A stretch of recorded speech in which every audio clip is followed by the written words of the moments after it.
अस्सलाम वालेकुम जी, कैसे हैं आप सब लोग। उम्मीद है सब ठीक ठाक होंगे। तो जैसे कि आप सबसे वादा किया था कि जूँ ही मेरी वैगनार आएगी, जो कि आ चुकी है, तो मैं एक कंपैरिजन वीडियो बनाऊंगा आल्टो और वैगनार के दरमियान। तो टुडे इज़ द डे, आज हम वीडियो बनाएंगे आल्टो और वैगनार के दरमियान। मैं दोनों को ड्राइव करके इसलिए नहीं दिखा सकता क्योंकि ये वैगनार 2017 मॉडल है, आल्टो मेरी बिल्कुल ब्रांड न्यू है, तो नाइंसाफ़ी होगी। अब मेरी वैगनार काफ़ी चल चुकी है रेंट पे, तो उसमें खड़के धड़के की आवाज़ें आना शुरू हो गई हैं। तो मैं नहीं चाहता कि लोग इस बेसिस पे इसको जज करें कि ये गाड़ी अच्छी है बुरी। मैं दोनों का एक ऑनेस्ट एक्सपीरियंस आपके साथ शेयर करूंगा। मैं ये नहीं बताऊंगा कि कौन सी अच्छी है कौन सी बुरी, मैं ये बताऊंगा कि कौन से डिपार्टमेंट में कौन सी गाड़ी ज़्यादा अच्छा परफॉर्म करती है। बाकी आपका फ़ैसला है कि गाड़ी कौन सी ज़्यादा अच्छी है, क्योंकि हर बंदे की अपनी प्रेफरेंसेस होती हैं कि उसको गाड़ी में क्या चाहिए। तो उसके बाद आप डिसाइड कर सकते हैं कि कौन सी गाड़ी ज़्यादा बेहतर है। तो लेट्स स्टार्ट द वीडियो। तो किसी भी गाड़ी की बात की जाए तो सबसे पहले आती है जहन में फ़र्स्ट लुक। तो फर्स्ट लुक की बात करते जाएं, अपीयरेंस की बात करते जाएं, तो ऑब्वियसली मेरी वोट जो है वो आल्टो के साथ जाती है, क्योंकि आल्टो की फ्रंट लाइट्स बहुत खूबसूरत हैं और वैगनार की स्क्वायर शेप्ड हैं। अपनी जगह पे वो अपनी गाड़ी को सूट करती हैं, लेकिन अगर लुक्स की बात की जाए तो आल्टो बहुत खूबसूरत गाड़ी है। यही वजह है कि मैंने आल्टो को प्रेफर किया था वैगनार पे। चूँकि मेरे पास एक वैगनार ऑलरेडी थी तो मैं थोड़ी चेंज चाह रहा था। मैं अपने रेंट के काम में एक ऑटो गाड़ी लेना चाह रहा था, और दूसरी बात ये थी कि मुझे आल्टो की शेप बहुत पसंद थी। और अगर बात की जाए अब मेरे एक्सपीरियंस की, तो परफॉर्मेंस वाइज वैगनार जो है वो रेंट पे बहुत बेहतर है एज़ कम्पेयर टू आल्टो, क्योंकि आल्टो मेरे ख़्याल से इतना टाइम नहीं निकाल सकती रेंट पे जितना टाइम वैगनार ने निकाला है। तो हम लुक्स की बात कर रहे थे, तो जैसे कि आपके सामने है, आप देख भी सकते हैं, आप खुद एवेल्यूएट कर सकते हैं कि कौन सी गाड़ी ज़्यादा खूबसूरत है। तो मेरे ख़्याल से आल्टो की लुक्स जो हैं वो बहुत खूबसूरत हैं, क्या फ्रंट से, क्या बैक से, क्या साइड से। क्योंकि वैगनार एक वैगन है और वैन टाइप गाड़ी है, जैसे इसके नाम से ज़ाहिर है, तो ऑब्वियसली इसको एक बॉक्स टाइप लुक दी गई है। जबकि जो हमारी आल्टो है ये थोड़ी स्मार्ट लगती है, एक खूबसूरत हैचबैक लगती है। बैक साइड से आल्टो की खूबसूरती में इजाफा कर दिया है इसकी एंगल डिग्गी, जो इसकी डिग्गी में एंगल है, एक स्लाइड एंड इंक्लाइंड है, वो बहुत खूबसूरत लगता है। और स्पॉयलर लगाने से इसकी खूबसूरती में और इजाफा हो जाता है। जबकि वैगनार बिल्कुल फ्लैट है पीछे से, इसमें भी स्पॉयलर शॉयलर लग देता है, लेकिन वो लुक कभी भी नहीं आएगी जो आल्टो में आएगी। तो अगर आपको लुक्स पसंद है, आपने शशका मारना है, तो आई गो विद आल्टो। आल्टो के साथ जाइए। आल्टो की लुक्स बहुत खूबसूरत हैं, छोटी छोटी एसेसरीज और मॉडिफिकेशंस इसमें करके आप इसको बहुत खूबसूरत गाड़ी बना सकते हैं। वैगनार उनके लिए है जिन्होंने बस गाड़ी को रगड़ा देना है। तो बैक लाइट्स की बात की जाए तो मुझे आल्टो की बैक लाइट्स ये वाली बिल्कुल नहीं पसंद, लेकिन आप इनको तब्दील कर सकते हैं। 9 से 10 हज़ार रुपये की लावा LED लाइट्स मिलती हैं जो आप इसमें इंस्टॉल कर सकते हैं, वो रात को बहुत खूबसूरत लुक देती हैं। जबकि वैगनार की लाइट्स ऑलरेडी बहुत खूबसूरत हैं, मेरी की थोड़ी फेड हो गई हैं क्योंकि पुरानी हो गई है और ये टूटी हुई भी है। लेकिन अगर लाइट्स कंपेयर की जाएँ तो वैगनार की बैक लाइट्स ज़्यादा खूबसूरत हैं, जबकि आल्टो की lights give the looks of rickshaw lights. तो आल्टो की लाइट से मुझे गिला है। दूसरे नंबर पे जो इम्पोर्टेंट चीज़ आती है वो हैं गाड़ी के फ़ीचर्स। तो फ़ीचर्स में भी आल्टो जो है वैगनार को बहुत पीछे छोड़ जाती है, क्योंकि इसमें हर चीज़ है और इसमें बहुत कम चीज़ें हैं। अब मैं एक एक करके आपको बताता हूँ कि कौन सी चीज़ें आल्टो में हैं और वैगनार में नहीं हैं। आल्टो में चारों विंडोज़ पावर हैं, जबकि वैगनार VXL में 2 फ्रंट की विंडो है वो पावर हैं। वैगनार आल्टो में आपके पास रिट्रैक्टेबल मिरर्स आते हैं, वैगनार में नहीं आते। आल्टो में आपके पास ऑटो एडजस्टेबल मिरर्स आते हैं, वैगनार में नहीं आते। आल्टो में आपके पास ABS ब्रेक्स आती हैं, इस VXL में आपके पास, और वैगनार की VXL में आपके पास ABS ब्रेक्स नहीं आती, सादी ब्रेक्स हैं। आल्टो में आपके पास एयर बैग्स आते हैं और इसमें आपके पास अभी तक एयर बैग्स नहीं आते VXL में। जबकि AGS वाला जो वेरिएंट है वैगनार का, उसमें अभी एयर बैग्स आना शुरू हो गए हैं। आल्टो में आपके पास इंफोटेनमेंट सिस्टम आ जाता है अंदर गाड़ी के, और वैगनार में आपके पास सिंपल हेड यूनिट है जिसमें CD डलती है और USB लग जाती है और ऑक्स लग जाती है और ब्लूटूथ नहीं है। और ये जो आपका आल्टो का इंफोटेनमेंट सिस्टम है, ये इसमें सब चीज़ें आ जाती हैं, ब्लूटूथ भी आ जाता है, USB भी आ जाती है, ऑक्सिलरी भी आ जाती है, मतलब आपके पास सारे फीचर्स हैं। दोनों गाड़ियों में सिर्फ फ्रंट डोर्स में स्पीकर्स आते हैं। और अगर आप मुझसे क्वालिटी की बात करें तो आल्टो के स्पीकर अच्छे नहीं हैं, जबकि वैगनार के स्पीकर्स फ्रंट के बहुत अच्छे हैं। ये मेरा दावा है, आप दोनों को बैठ के सुन के चेक कर सकते हैं। आल्टो की जो स्पीकर जेन्युइन आते हैं उनमें आवाज़ फटना शुरू होती है, जबकि वैगनार के जो स्पीकर्स हैं उनमें अच्छी बेस है। अब मैंने अपनी वैगनार में, आल्टो में सॉरी, 2 पिछले दरवाजे में भी स्पीकर इंस्टॉल करवाए हैं ताकि थोड़ा साउंड बेहतर हो जाए। वैगनार में आपके पास एक प्लस पॉइंट ये है कि इसमें डिग्गी में स्पेयर टायर आता है, जबकि आल्टो में आपके पास एक पंक्चर किट आती है जो कभी कभी धोखा भी दे सकती है। तो स्पेयर टायर का plus point goes with WagonR. Interior की बात करते चलें तो दोनों गाड़ियों का इंटीरियर अपनी अपनी शेप के हिसाब से बहुत खूबसूरत है। आल्टो में भी टू टोन आता है और आपकी वैगनार में भी टू टोन बेज कलर और ब्लैक कलर में इंटीरियर आता है। दोनों गाड़ियों का इंटीरियर अपनी अपनी शेप के लिहाज से, अपनी अपनी केबिन के हिसाब से बहुत खूबसूरत है। तो इन दो चीज़ों में मेरे ख्याल से दोनों को हम 50-50 पॉइंट्स देंगे।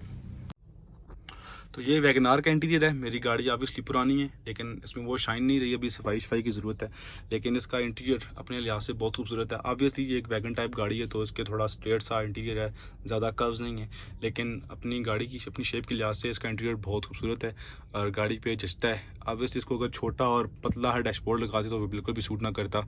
तो इंटीरियर के हिसाब से दोनों गाड़ियाँ 50-50 हैं, कोई ज़्यादा खूबसूरत नहीं है, कोई ज़्यादा कम नहीं है। अब जो नेक्स्ट इंपॉर्टेंट चीज़ है वो है गाड़ियों की केबिन स्पेस। किस गाड़ी में अंदर ज़्यादा जगह है, किस गाड़ी का रूम बड़ा है। तो बज़ाहिर देखने में ऐसा लगता है कि वैगनार बहुत खुली और बहुत बड़ी होगी अंदर से और आल्टो बहुत कम्पैक्ट और छोटी होगी। ऐसा नहीं है, दोनों गाड़ियों में ऑप्टिमम स्पेस है, लेकिन फिर भी मैं आपको गाड़ियों के अंदर बैठ के दिखाता हूँ कि किस गाड़ी में ज़्यादा ऑप्टिमम स्पेस है। तो ये है हमारी भाईजान आल्टो। हम इसकी जो फ्रंट सीट है इसको पूरा पीछे करते हैं। तो फ्रंट तो हर गाड़ी का आपको पता है ऑप्टिमम स्पेस होती ही होती है। तो ये आप देख लें, फ्रंट पे पूरी सीट मैंने पीछे की हुई है और अब हम आपको बैक से दिखाता हूँ। बहुत ज़बरदस्त और बहुत खुली स्पेस जो आल्टो में मौजूद है उसकी दो वजूहात हैं। एक तो इस गाड़ी की जो ये सीट है इसकी विड्थ कम है और ये गाड़ी वरना यहाँ तक आती तो और तंग हो जाती, और दूसरी जो सबसे बड़ी वजह है इस गाड़ी की डिग्गी में टायर नहीं है, इसलिए इसकी गाड़ी का जो सीट है वो पीछे हुई हुई है, जो रियर सीट है। तो इस वजह से इस गाड़ी में जो लेग स्पेस है पिछली गाड़ी से सवारियों के लिए वो बहुत ज़बरदस्त है और गाड़ी अंदर से बहुत खुली फील होती है। अब मैं वैगनार की फ्रंट सीट को फुल पीछे करता हूँ। ये हमने इसको फुल पीछे कर दिया। अब ये देखें, तो है ना सरप्राइज़। ऐसा लगता है ना कि इस गाड़ी में पिछली सवारी के लिए लेग स्पेस कम है।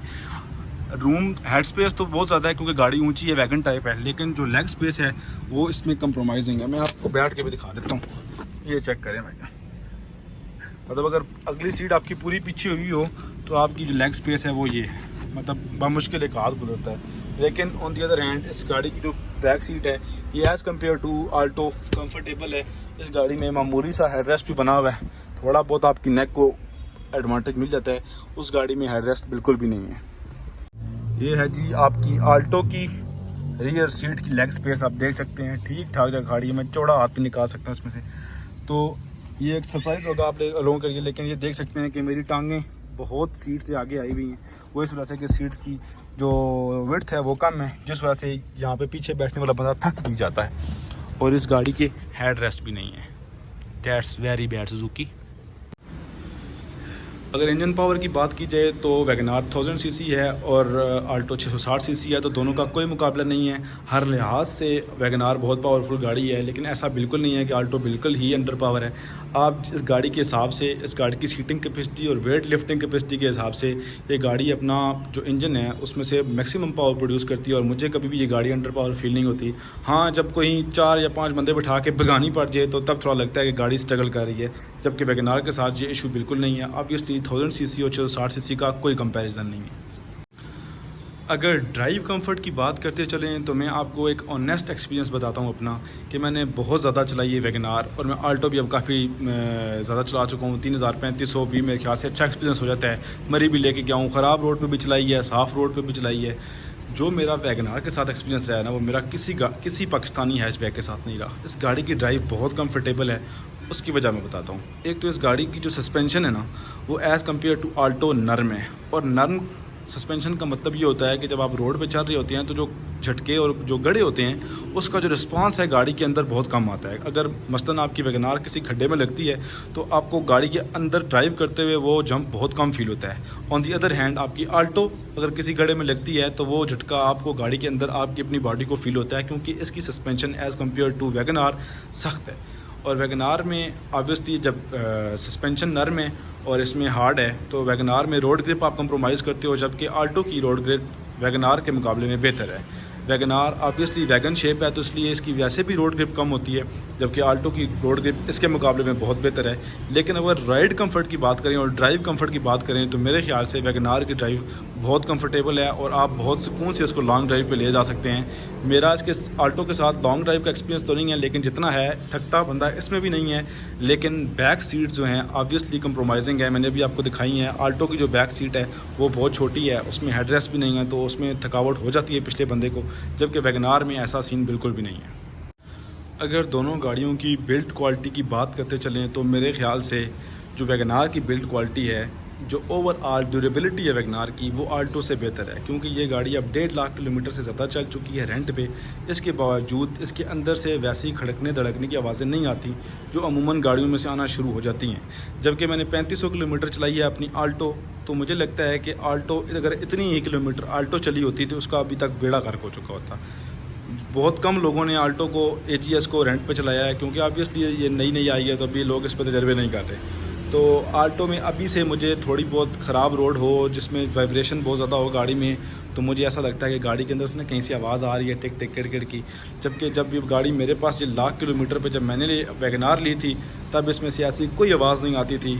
उसके बाद अब 1.5 लाख चलने के बाद कुछ आवाज़ें आना ज़रूर शुरू हो गई हैं, वरना मैं आपको रोड पर आपको चला के ज़रूर एक कंपेरिज़न कराता जिससे आपको आइडिया भी हो जाता। लेकिन मैं आपको ऑनेस्ट एक्सपीरियंस बता रहा हूँ कि इस गाड़ी में बहुत लेयर्स गाड़ी के अंदर से इंटीरियर की आवाज़ें आना शुरू हुई हैं। ये हमारी आल्टो का बोनेट है जी, ठीक है किस तरह पैक है, और ये हमारी वैगनार है, इसमें थोड़ी आवाज़ ज़्यादा आ रही है। ये हमारी आल्टो का फेंडर है और ये हमारी वैगनार का है। तो मेरे ख्याल से जो पैकिंग है वो आल्टो की बाहर से बहुत अच्छी हुई है। चार्टर की क्वालिटी तकरीबन दोनों की सेम ही है, मैंने दोनों को चेक किया है, आप ये चेक कर लें। ये भी प्रेस होती है इस तरह तसल्ली से प्रेस होती है, और ये भी प्रेस होती है। लेकिन ऑब्वियसली ये बहुत चल चुकी है तो उसको मार भी बहुत पड़ चुकी है, और लेकिन फिर भी बिल्ड क्वालिटी बाहर से आलमोस्ट दोनों की सेम है। और अंदर की बात करता चलूँ तो मुझे वैगनार 1000 टाइम बेटर लगती है आल्टो से। वैगनार के अंदर बैठते सारी जो आपको फील आती है ना, उसका जो प्लास्टिक है ना वो बहुत अच्छी क्वालिटी का लगा हुआ है। इसकी वजह से इसमें खड़कने धड़कने की आवाज़ें बहुत लेट आना शुरू होती हैं, और उसको देखते ही फील होता है कि गाड़ी के अंदर बहुत अच्छी नस्ल का प्लास्टिक लगा हुआ है। आप ये देख लें, मैं इसको प्रेस कर रहा हूँ तो ये ज़्यादा प्रेस नहीं हो रहा। और इसके जो दरवाजे हैं आज भी इनमें से उतनी आवाज़ नहीं आती जितनी आल्टो की आवाज़ आएगी। ये देखें, मैं इसको पुश कर रहा हूँ, ये दरवाज़ा इतना ज़्यादा प्लास्टिक जो है बाहर पुश नहीं हो रहा। अब आपको मैं आल्टो का चेक कराता हूँ। तो ये हमारी आल्टो का दरवाज़ा है, इसको मैं यहाँ से पकड़ता हूँ तो ये देखें आप, ऐसा लगता है कि दरवाज़ा मेरे हाथ में आ जाएगा, पूरा दरवाज़ा हिलता है। तो इसके गत्ते जो हैं दरवाज़ों के, इनमें वो अच्छी क्वालिटी इस्तेमाल नहीं की गई जो वैगनार में इस्तेमाल की गई है। देखते ही एक फील आ जाती है, इसमें ना प्लास्टिक थोड़ा चीप लगता है, जबकि वैगनार में ऐसा नहीं है। वैगनार में उसका प्लास्टिक देखते लगता है कि बेहतर क्वालिटी का है। इसको आप प्रेस करें, ये आपको प्रेस होता नज़र आएगा, मुझे फील हो रहा है, आपको शायद फील ना हो रहा हो। ये देखें आप, उसका प्लास्टिक ये चेक करें, ये सारा प्लेस होता है। तो ये सीन आपका वैगनार में नहीं है। वैगनार की क्वालिटी जो इंटीरियर की बिल्ड क्वालिटी है वो आल्टो से बहुत बेहतर है। उससे होता क्या है कि जब आपकी गाड़ी रफ रोड पे चलती है ना, जैसे हम गांव में गाड़ी चलाते हैं तो गाड़ी से आवाज़ें आना शुरू हो जाती हैं, जबकि वैगनार में गाँव लेके जाता रहता हूँ तो उसमें से इतनी आवाज़ें नहीं आती जितनी आल्टो में मुझे अब भी से फील होती हैं। अब हम दोनों गाड़ियों के AC का टेस्ट करेंगे। मोटा मोटा मैं आपको ये बता दूं कि ऑब्वियसली ये 1000 cc है, तो ये गाड़ी AC की पावर को ज़्यादा इजीली हैंडल करती है, और ये जो गाड़ी है ये 660 cc है, तो ऑब्वियसली कभी कभी AC इसको परेशान करता है। जब आप गाड़ी को बहुत ज़्यादा फ्लोर करते हैं, जब आप गाड़ी को बहुत ज़्यादा जोर लगवाते हैं, तो कभी कभी आल्टो का AC ट्रिप हो जाता है। लेकिन अगर कूलिंग की बात की जाए तो दोनों गाड़ियों की AC कूलिंग शानदार है, कहीं भी ऐसा नहीं लगता कि वैगनार की कूलिंग बेहतर है और आल्टो की कम है। आल्टो की कूलिंग बहुत बेहतरीन है। अगर थ्रो की बात की जाए तो मैं आपके सामने लाइव टेस्ट करूँगा, ख़ुद भी चेक करूँगा कि मैं बैक सीट पर बैठूँगा, दोनों गाड़ियों के वेंट्स दरमियान में करूँगा और फुल AC करके चेक करते हैं कि वेंट किसका जो थ्रो है एयर का वो। तो दोनों गाड़ियां मैंने स्टार्ट कर दी है। अब मैं दोनों की बैक सीट पे बैठूंगा, दोनों को वेंट्स मैंने पीछे की तरफ किए हुए, मैं चेक करता हूं कि किस गाड़ी की जो थ्रो है वो बेहतर है। तो पहले हम आल्टो को चेक करते हैं। थ्रो आ रही है, हल्की हल्की फील हो रही है कि गाड़ी पीछे ठंडी हो रही है, मतलब ठीक ठाक। उधर को पीछे बैठा हो, AC फुल पे है, कूलिंग फुल पे है, और वेंट्स बिल्कुल मुंह की तरफ हैं, चारों वेंट्स खुले हुए हैं, तो पीछे मुझे बेहतर फील हो रहा है। मतलब हवा हल्की हल्की मुंह पे टच होती फील हो रही है। ऐसा नहीं है कि मुझे फील हो रहा है कि ठंडी हवा ठंडी हवा मेरे मुँह पड़ी, लेकिन काफ़ी बेहतर लग रहा है। मतलब अगर कोई पीछे बैठा हो इस गर्मी में तो उसको टेंशन नहीं होगी। तो गाड़ी की थ्रो ऑप्टिमम है, मतलब ऐसे टच होती फील नहीं होती, लेकिन ठंडक ज़रूर फील हो रही है कि गाड़ी की ठंडक पीछे आ रही है। तो इसकी भी हवा ज़बरदस्त पीछे आ रही है, थोड़ी सी बेहतर है आल्टो की निस्बत, ये साइडों से भी हवा बेहतर आ रही है, तो थोड़ी सी इसकी थ्रो जो है वो आल्टो की निस्बत बेहतर है। अब इसको आप कंपेयर कर रहे हैं एक बिल्कुल ब्रांड न्यू गाड़ी के साथ, और ये वो गाड़ी है जो 1.5 लाख किलोमीटर चल चुकी है। पता नहीं इसका एयर फिल्टर भी कब चेंज हुआ होगा और एसी का फिल्टर भी कब साफ़ हुआ होगा। तो मेरे ख्याल से अगर थ्रो के हिसाब से बात की जाए और एसी की बात की जाए ओवरऑल परफॉर्मेंस की, तो 1000 सीसी होने के हिसाब से इस गाड़ी को थोड़ा सा बेनिफिट ज़रूर है।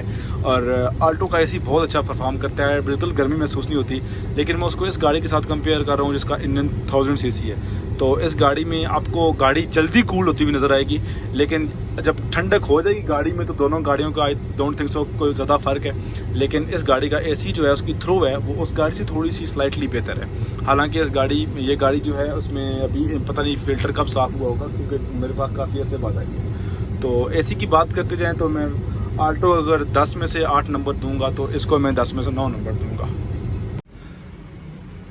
अगर नए ड्राइवर की बात की जाए तो अगर कोई बंदा नई वैगनार चला रहा हो फर्स्ट टाइम, तो उसको वैगनार चलाने में बहुत आसानी फील होती है, क्योंकि इसकी सीट ऊंची है और जो आपका विजन है वो गाड़ी का पूरा रोड आपको नज़र आता है और आपको सामने से हर चीज़ नज़र आ रही होती है। इस गाड़ी की लाइट्स भी आल्टो से बेहतर हैं, मैं ये बताना भूल गया हूँ। वैगनार की जो हेडलाइट्स हैं, जो फ्रंट लाइट हैं, ये रात को बेहतर परफॉर्म करती हैं एज़ कम्पेयर टू आल्टो। इनकी थ्रो बहुत अच्छी है। इनकी बहुत से भाइयों ने कंप्लेंट किया है कि आल्टो की लाइट जो है वो थोड़ी वीक है, लेकिन इन चीज़ों का आपके पास ऑब्वियसली हल है। आप मार्केट में बहुत अच्छी अच्छी लाइट्स आ गई हैं, लेकिन हम जेन्युइन का कंपैरिजन कर रहे हैं तो वैगनार की लाइट्स रात को बहुत बेहतर परफॉर्म करती हैं। और इस गाड़ी की जो विजन है, जो आप गाड़ी में बैठ के आपको सामने से नज़र आता है, वो बहुत अच्छा नज़र आता है। ब्लाइंड स्पॉट्स इस गाड़ी के बड़े अच्छे हैं, मतलब बहुत ज़्यादा आपको परेशानी होती। और वैगनार आल्टो में चला रहा हूँ तो मुझे कभी कभी चलाने में मसला होता है, इसके जो पिलर्स हैं वो मुझे कभी कभी परेशान करते हैं रिवर्स करते हुए और गाड़ी इधर उधर किसी राउंड अबाउट पर टर्न करते हुए। तो यस, थोड़ा सा इस मामले में भी गाड़ी को वैगनार को प्लस पॉइंट हासिल है। केबिन नॉइज़ की बात करते चलें तो आप सब भी जानते हैं कि इंजन नॉइज़ जो आल्टो में है वो बहुत ज़्यादा है, और इसका इंजन नॉइज़ बहुत बड़ी वजह है कि लोग इससे परेशान होते हैं। लेकिन सच बताऊं तो ये with the passage of the time ये आदत पड़ जाती है आपको, तो इसका इंजन नॉइज़ आपको ज़्यादा तंग नहीं करता। वैगनार ऑब्वियसली एक मैनुअल गाड़ी है तो उसमें ज़्यादा आपको इंजन नॉइज़ का वैसे भी प्रॉब्लम नहीं है, और उसकी जो केबिन की साउंड प्रूफिंग है वो भी बहुत अच्छी हुई है। आपको अंदर वैसे भी इसकी गाड़ी की बाहर की आवाज़ें बहुत कम आती हैं। आल्टो का जो एक और मसला मैंने अगली वीडियो में भी पीछे एक वीडियो मैंने बनाई थी उसमें भी शेयर किया था कि अगर तेज़ हवा चल रही हो, आंधी आई हुई हो, तो ऐसा लगता है कि वो गाड़ी को पुश कर रही है। आई डोंट नो वो क्या इशू है। वो आल्टो को तेज़ हवा में अगर आप चला रहे हो तो आपको महसूस होगा कि जिस साइड की हवा है गाड़ी उस साइड पे आपको दबा रही है। तो अल्हम्दुलिल्लाह वैगनार में मुझे ऐसा इशू कभी फील नहीं हुआ।